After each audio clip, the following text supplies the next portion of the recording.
महल की ऐशो आराम में पली बड़ी राजकुमारी इजाबेला घमंड और जिद की मूरत थी, मगर किस्मत ने उसे एक ऐसी धुन से मिलवाया जिसने उसका दिल बदल दिया।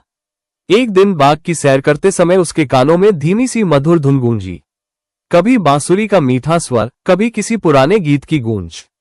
यह आवाज इतनी कोमल और दर्द भरी थी कि इजाबेला ठिठक कर रुक गई। धीरे धीरे वो रोज उसी बाग की ओर जाने लगी जहां से वो धुन सुनाई देती थी।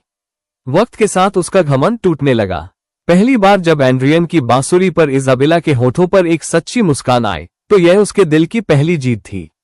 राजकुमारी ने महसूस किया कि असली सुकून गहनों और महलों में नहीं, बल्कि उस धुन में है जो दिल को छू जाए। जब राजा ने अपनी बेटी से कहा कि अब समय आ गया है, अपनी पसंद बताओ, इजाबेला ने दृढ़ स्वर में कहा, मुझे न खजाना चाहिए, न गहने, मुझे सिर्फ एंड्रियन से विवाह करना है। महल में खलबली मच गई। दूतों को भेजा गया, मगर एंड्रियन कहीं नहीं मिला। इजाबेला की बेचैनी बढ़ती गई।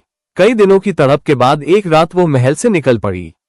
चांदनी रात, जंगल की खामोशी और वही जानी पहचानी धुन। आवाज एक झरने के पास से आ रही थी। इजाबेला तेजी से दौड़कर वहां पहुंची। एंड्रियन झरने के किनारे बैठा बांसुरी बजा रहा था। राजकुमारी की आंखों में आंसू आ गए। वो उसके चरणों में गिर पड़ी और उसके दिल ने मान लिया कि यही उसकी असली मोहब्बत है। शादी के दिन महल रोशनियों से जगमगा उठा। लोग हैरान थे कि राजकुमारी एक आम युवक से कैसे विवाह करेगी। मगर जब बारात आए तो सबकी आंखें चौंधिया गईं। सुनहरे घोड़े, सैनिक दस्ते और शहजादों जैसी शान। एंड्रियन ने सबके सामने सच बताया कि वो दरअसल एक साम्राज्य का शहजादा है। उसने अपनी पहचान इसलिए छुपाई ताकि इजाबेला के दिल को परख सके।